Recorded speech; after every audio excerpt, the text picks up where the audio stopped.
مسلمان کو کوئی مٹا نہیں سکتا. کیوں؟ کہ اللہ نے اسلام کو باقی رکھنا ہے. جب اسلام باقی رہے گا کب؟ جب مسلمان ہوگا. مسلمان کے بغیر تو اسلام باقی نہیں رہ سکتا ہے. تو ساری دنیا کی طاقتیں مل کر ہمیں نہیں مٹا سکتی، کیونکہ اللہ نے اسلام کو باقی رکھنا ہے، اور اسلام باقی رہتا ہے مسلمان سے. نماز باقی رہتی ہے نمازی سے، قرآن باقی رہتا ہے حافظ قرآن سے، حج باقی رہتا ہے حاجی سے، عمرہ باقی رہتا ہے عمرہ کرنے والے سے. تو اللہ نے پوری دنیا کے شیطان دجال کٹھے ہو جائیں ہمیں مٹا نہیں سکتے. ہاں یہ ہو سکتا ہے کہ اللہ ہمیں ختم کر دے، ہمیں ختم کر دے، مثلا ساری دنیا کا باطل کا ہمیں مٹا دو اور ہم مٹ جائیں. تو اللہ کیا کرے گا؟ کسی اور قوم کو فوراً کلمہ پڑھا کے مسلمان بنا دے. اسلام نہیں مٹ سکتا ہے، دنیا کی کوئی طاقت نہیں مٹا سکتا. اور یہ جو تبلیغ کا کام چلا ہے، اس بات کی نشانی ہے کہ اللہ دین کو زندہ کرنے والا ہے. یہ کوئی جماعت نہیں ہے کہ جنہیں دنیا جماعتیں ٹریاں ودیاں، یہ کوئی جماعت نہیں ہے. پورے عالم کے انسانوں کو سامنے رکھ کر ایمان کی دعوت دینے کا پروگرام اور نظام ہے. اس کا آخر ہدایت ہوگا، اور اللہ جو چاہے کر دے. چاہے باطل والوں کو ایمان دے دے، اللہ کی سنت. تو کوئی 500-600 سال پہلے ایک دور آیا ہے جب یوں لگا کہ دنیا سے اسلام مٹ جائے گا اور ختم ہو جائے گا. یہ دور ہے 7ویں صدی کی. زوال تو شروع ہو گیا 5ویں صدی سے، جب مسلمان آپس میں لڑ حکومتوں کے غلام بن گئے. 583 سے 483 سے زوال آنا شروع ہوا، اور پھر وہ چلتے چلتے اتنا آگے چلا گیا کہ ایک دوسرے کے گلے کاٹنا یہ فن بن گیا. حکومت کی خاطر ذبح کر دینا، کھوپڑیوں کے مینار بنا دینا. اسپین کا مسلمان بادشاہ تھا، وہ مسلمان اپنے دشمنوں کی کھوپڑیاں کاٹ کر اس کو خالی کر کے اس میں مٹی ڈال کے اس میں پھول اگایا کرتا تھا. یہ ظلم و ستم شروع ہوا. تو اللہ تعالیٰ نے تاتاریوں کا عذاب اٹھایا، اور صحرائے گوبی سے ایک فقیر آدمی جس کا نام تھا تموجن، یہ 564 ہجری میں پیدا ہوا. یہ اتنا غریب تھا کہ چوہے مار کے کھاتا تھا، اتنا غریب اور اتنا بے بس تھا. اس کی بیوی کو دشمن اٹھا کے لے گئے اور یہ واپس نہ کروا سکا، یہ اتنا بے بس تھا. جب انہوں نے خود واپس کیا تو اس کی بیوی حاملہ تھی. اس کا نام تھا تموجن، اور اس کو بعد میں تاریخ نے نام دیا چنگیز خان. چنگیز خان جب وہ 40 سال کی عمر کو پہنچا تو دنیا کا سب سے طاقتور بادشاہ بن چکا تھا. اور پھر مسلمان بادشاہ کیا، عوام کیا، رعایا کیا، امیر کیا، غریب کیا، وہ تباہی کی آخری حدوں تک آپس میں مالکی، حنبلی، شافعی، حنفی ایک دوسرے کو قتل کر رہے، شیعہ سنی ایک دوسرے کو قتل کر رہے، اور ایک دوسرے پر لڑائیاں اور ایک دوسرے کے خلاف مناظرے. یہ دین بن گیا. 317 ہجری میں 317 میں پیچھے سے بات چل رہی تھی. عسیٰ ان یبعثک ربک مقاما محمودا. اس آیت پر کچھ حنبلی کچھ دوسرے مسلمان آپس میں اتنا اختلاف ہوا کہ لڑ 300 آدمی ذبح ہو گئے. یہ کیفیت بن رہی ہے. اور عباسی بادشاہ عید کی نماز پڑھنے نکلتا ہے. بغداد کا خلیفہ عید کی نماز پڑھنے جا رہا ہے. اس کے آگے مراسی نچی جاندن، بھنڈ نچی جاندن، تو کرتب ہوئے جاندن. عید کی نماز کے لیے یہ جلوس نکلتے عیدگاہ میں عشاء کے بعد پہنچا، اور عید کی نماز عشاء کے بعد پڑھی گئی. یہ حال ہو گیا. اس طرح کی صورتحال بن گئی. اور اخلاقی پستی اپنی حد کو پہنچی تو اللہ تعالیٰ نے چنگیز کو اٹھایا، اور اس نے 610 میں اسلامی سلطنتوں پہ حملہ شروع کیا. یہ بامیان افغانستان کا شہر ہے. یا اس کا ایک بیٹا چغتائی اس کا بیٹا قتل ہو گیا، یعنی اس کا پوتا قتل ہوا، تو جب بامیان فتح ہوا تو اس نے حکم دیا کہ کتے بلے بھی ذبح کر دیے جائیں، عورتوں کے پیٹ چاک کر کے اس میں سے بچے نکال کے وہ ذبح کر دیے گئے۔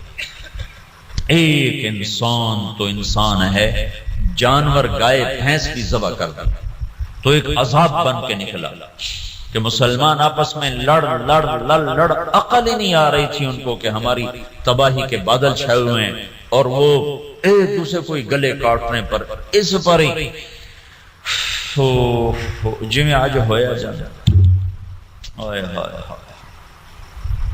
جب قومیں سوتی ہیں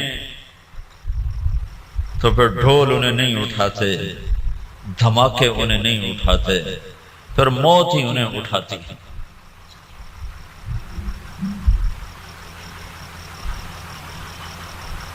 چھ سو 10 ہجری میں چنگیز خان نے بخارا پہ حملہ کیا۔ سب سے پہلا شہر بخارا تھا بڑا جس پر اس نے حملہ کیا، اور جب وہ مسجد کے ممبر پر آیا تو اس نے ایک لمبی ٹوپی پہنی ہوئی تھی، سردیوں کا زمانہ تھا، اور چہرے پہ رنگ ملا ہوا تھا سردی کے اثر سے بچنے کے لیے۔ کہنے لگا مسلمانوں تم جس خدا کو مانتے ہو میں اس خدا کا عذاب بن کر آیا، خون کی ندیاں بہا، اور 40 سال مسلمانوں کے خون سے زمین بھر کر 656 ہجری میں ہلاکو خان نے بغداد پہ حملہ کیا، 15 لاکھ آدمی ذبح کر دی، 40 دن قتل عام ہوتا رہا، اور دریائے دجلہ سرخ ہو گئی۔ اب یوں لگتا تھا کہ اب دنیا میں اسلام ختم، اب اسلام نہیں باقی بچ سکتا۔ تو میں نے تمہیں بتایا نا کہ اللہ نے اسلام کو باقی رکھنا ہے، اسے کوئی نہیں مٹا سکتا۔ تو جب مسلمانوں کے ہاتھ میں سے طاقت نکل گئی اور وہ بے بس اور عاجز ہو گئے، اور اتنی بڑی تاتاری طاقت سے لڑنے کی ہمت نہ رہی، تو اللہ نے کیا کیا؟ اس دعوت کی طاقت کو ظاہر کیا۔ کچھ ترکستانی تاجروں نے تاتاریوں میں تبلیغ شروع کر دی، تو وہ قوم جو دنیا میں اسلام مٹانے آئی تھی وہ مسلمان ہونا شروع ہو گئی۔ یہ دنیا کی تاریخ کا عجب واقعہ ہے۔ چنگیز خان اس نے شہروں کے شہر تباہ کر دی۔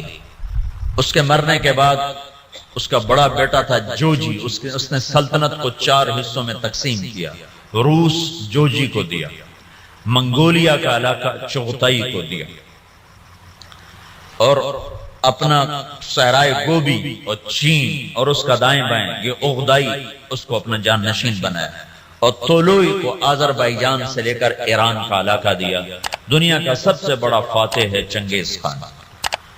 تو پوری دنیا میں چنگیزی چھا گئے، اور مسلمان بے بس اور حقیر، بے بس اور حقیر، اور کوئی شکل نہیں ان سے ٹکر لینے کی۔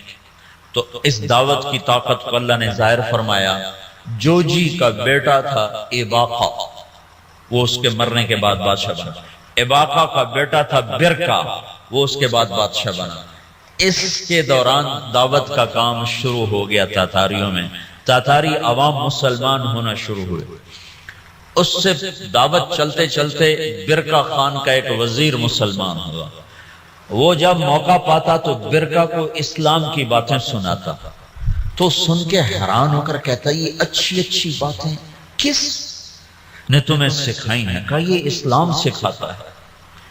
کہا یہ اسلام کہاں سے تم نے سیکھا ہے؟ کہا یہ کچھ مسلمان آتے ہیں جو یہ باتیں بتاتے ہیں، اگر آپ اجازت دیں تو آپ سے ملاؤں؟ کہا ہاں ہاں، اب اگر کوئی مسلمان آئے تو مجھ سے ملانا ہے۔ تو ایک ترکستانی تاجروں کا قافلہ، وہ تاجروں کے بھیس میں ہوتے تھے، کام دعوت کا کرتے تھے۔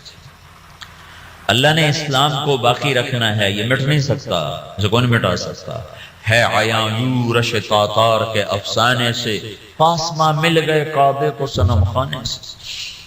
تو جب وہ قافلے والے آئے تو اس نے برکا خان سے ملایا، برقع جو تھا نا اس نے جب دعوت سنی تو مسلمان ہوا اور پوری روس کی سلطنت میں اسلام پھیل گیا۔ تاریخ لکھنے والے لوگ حیران ہوتے ہیں کہ یہ دنیا میں پہلی دفعہ ایسا ہوا کہ فتح کرنے والی قوم نے اپنے غلاموں کا دین قبول کر لیا۔ ہر کوئی بادشاہوں کا کلمہ پڑھتا ہے، لیکن یہ دنیا کی تاریخ میں پہلی دفعہ ہوا کہ غلاموں کا کلمہ بادشاہوں نے پڑھا۔ تو ایک نسل پوری چنگیز خان کی مسلمان ہو گئی۔ اب ہلاکو جو تھا وہ مصر ایک ملک باقی رہ گیا تھا، وہ اس پہ حملہ کرنے کے لیے لشکر جرار لے کر نکلا۔ تو مصر کے بادشاہ رکن الدین بیبرس نے برقع خان کو خط لکھا کہ ہلاکو ہم پہ حملہ کرنا چاہتا ہے، تو مسلمان ہے ہمارا ساتھ دے۔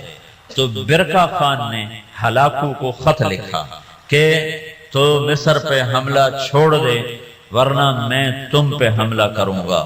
وہ بھی مسلمان ہیں، میں بھی مسلمان ہو چکا ہوں، کلمہ پڑھ چکا ہوں۔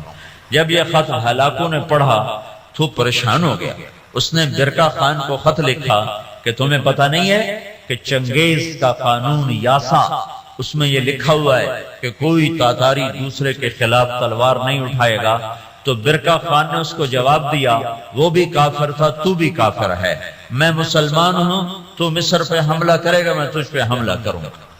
اب اللہ کا غیبی نظام چلا ہے، اسلام کو کوئی نہیں مٹا سکتا۔ 4 بیٹے ہیں ہلاکو چنگیز کے، جوجی، اغدائی، چغتائی، تولوئی۔ ہلاکو تولوئی کا بیٹا ہے اور برقع اباقہ کا بیٹا ہے۔ اور جب یہ لشکر نکلا ہے مصر پہ حملہ کے لیے تو یہ حقیقت ہے اس لشکر کو مصر والے نہیں روک سکتے تھے۔ تاتاری کے سامنے آ گئے اور پہلی دفعہ 50 سال کے بعد تلوار تاتاریوں کی آپس میں ٹکرائی، اور اس کے پیچھے چند غیر معلوم مسلمان تبلیغ والے ہیں جن کو تاریخ نے محفوظ نہیں کیا، نام تک بھی نہیں محفوظ کیے، لیکن چند لوگ تھے جنہوں نے اللہ کی بات سنا بادشاہوں تک پہنچائی۔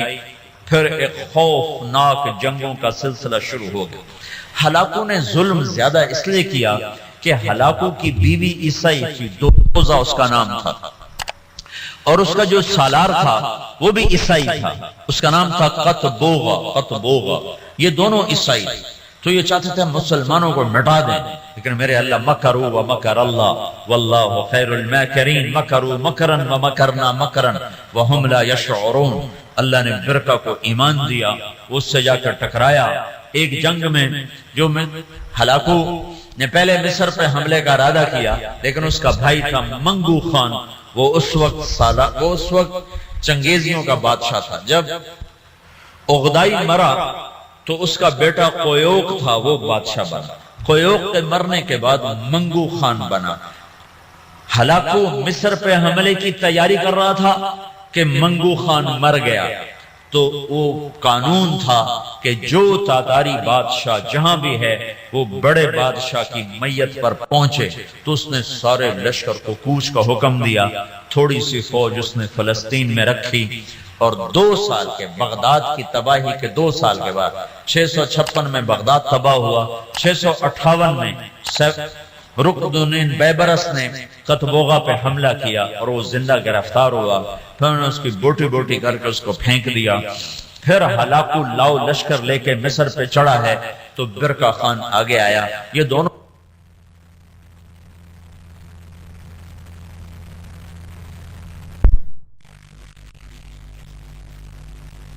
کا بیٹا تقودار وہ بادشاہ بنا، ہلاکو کا بیٹا بادشاہ بنا، وہ مرا۔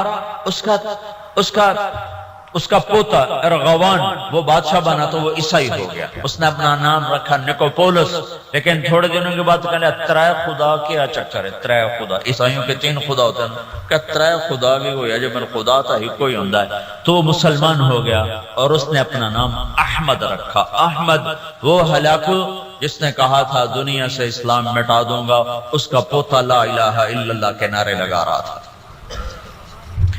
اس کے پیچھے کوئی تلوار نہیں ہے، تلوار تو مسلمانہ دے ہاتھ اجرائی کوئی نہیں گئی۔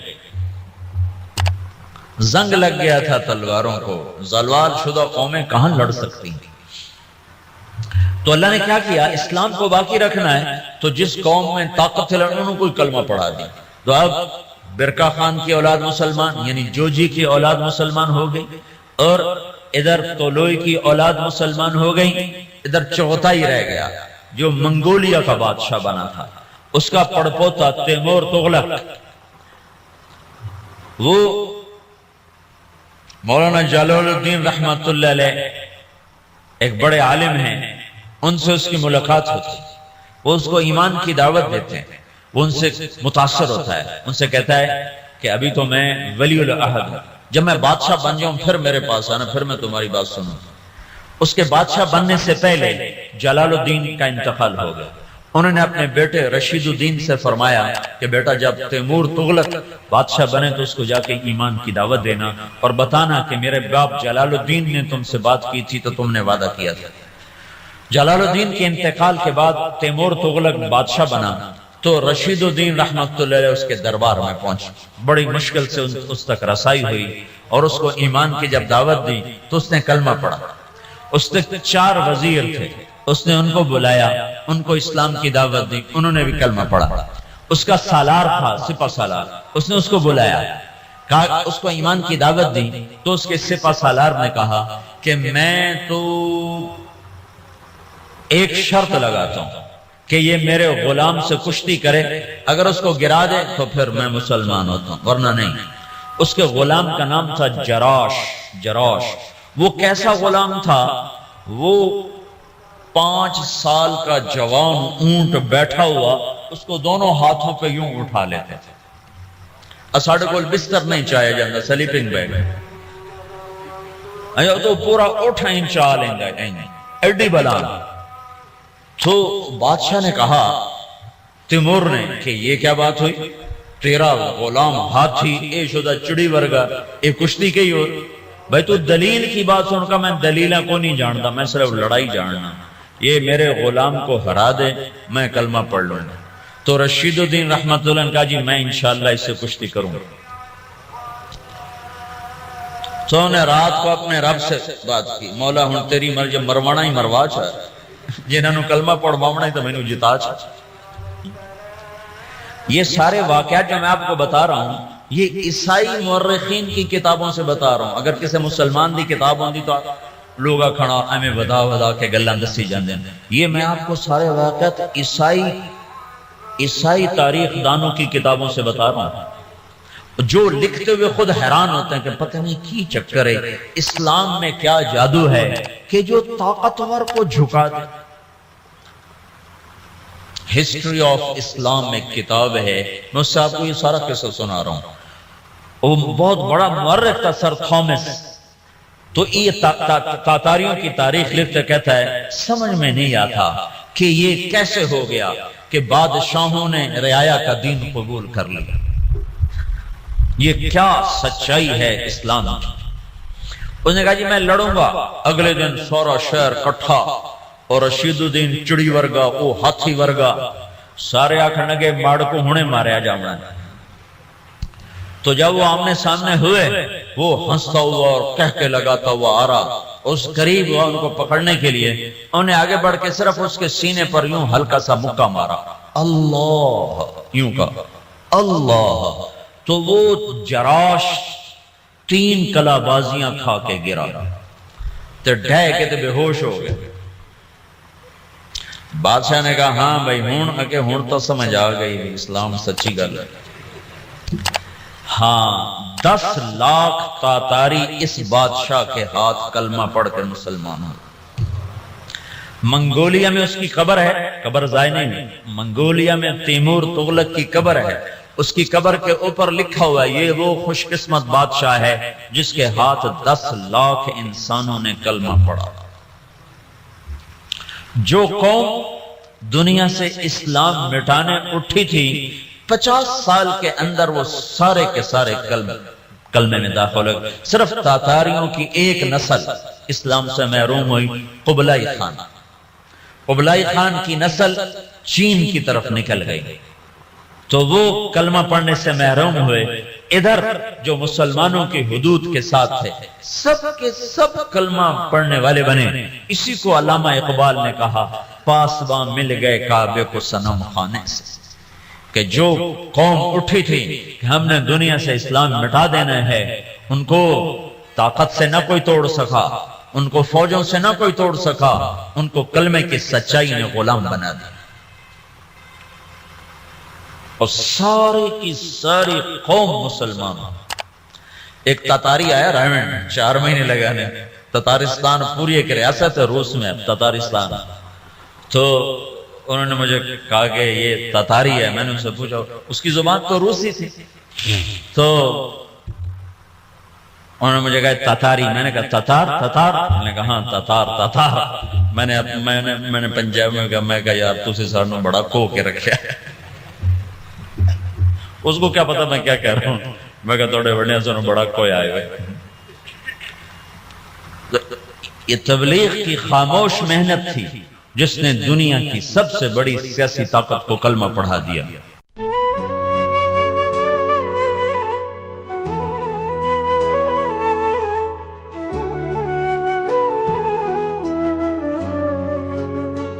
جمال الوجود بذكر الإله وتصف الحياة بنور هداه. جمال الوجود بذكر الإله وتصف الحياة بنور هداه. وتطربنا نفسه لو طاح ويبلغ سعد إلى منتهى. فؤاد شغوف إلى ربه أحب رضاه أحب لقاه. يظل يجي إلى ربوة قرار ويسم وذا مبتغاه. فلا له يثنيه عن سيره ولا جمع ما لتغشى هواه. إذا ما ينادي منادي الفلاح تراه لذاك يحثف خطاه. تراه لذاك يحثف خطاه.